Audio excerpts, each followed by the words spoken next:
Assalamualaikum warahmatullahi wabarakatuh.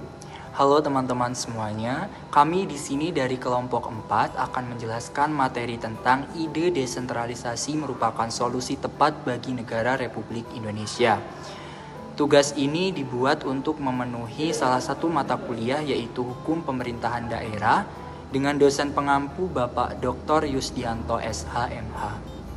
Kelompok kami berjumlah 5 orang, yaitu saya sendiri Rian Setiawan, ada teman saya yaitu Ica Lianasari, Lilis Muktiarta, Lulu Agita Rahmani, dan Rizky Amalia Novianti. Dan untuk teman-teman silahkan memperhatikan video penjelasan materi dari kelompok kami. Assalamualaikum warahmatullahi wabarakatuh. Perkenalkan, nama saya Ica Lianasari dengan MPM 2052011085. Saya dari kelompok 4, mata kuliah Hukum Pemerintah Daerah. Kelompok kami telah mengambil suatu tema, yaitu ide desentralisasi adalah solusi yang bagus, yang tepat untuk kemajuan Republik Indonesia ini sendiri. Nah, saya di sini akan menyampaikan definisi dan tujuan dari desentralisasi itu dilakukan. Desentralisasi adalah penyerahan kekuasaan dari pemerintah pusat kepada pemerintah daerah.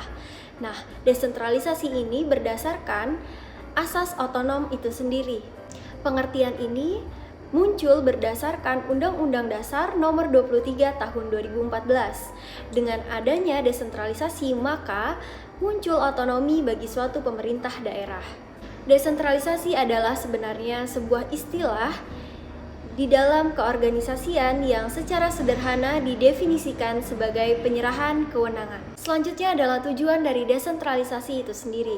Tujuan dari desentralisasi adalah untuk meningkatkan kesejahteraan dan mengurangi angka kemiskinan yang ada di daerah-daerah tertinggal.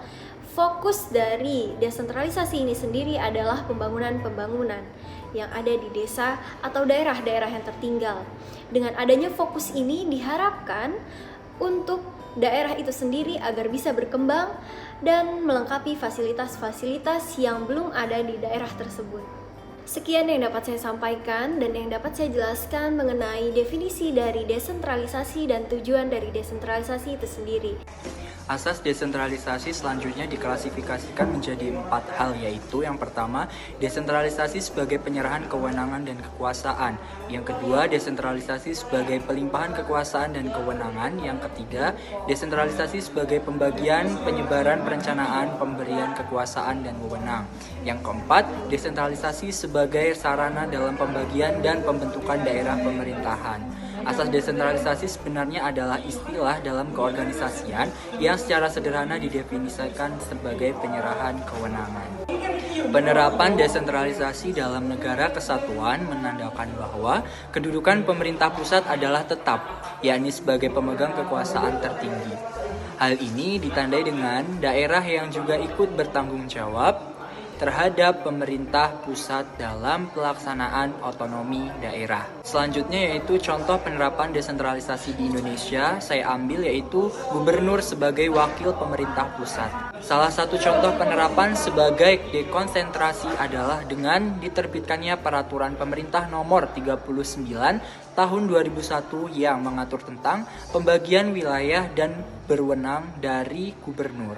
Dalam peraturan pemerintah ini disebutkan bahwa provinsi adalah daerah otonomi yang juga merupakan wilayah administrasi dengan gubernur sebagai kepala daerah otonom, sekaligus administrasi yang merupakan wakil dari pemerintah pusat.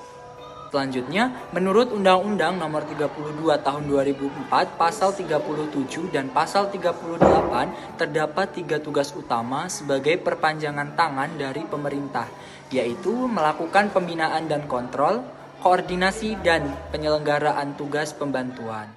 Desentralisasi tak hanya memiliki pengertian dan bentuk yang beragam. Asas ini juga memiliki beberapa jenis dengan masing-masing fungsinya, yaitu jenis-jenis desentralisasi yang pertama, politik.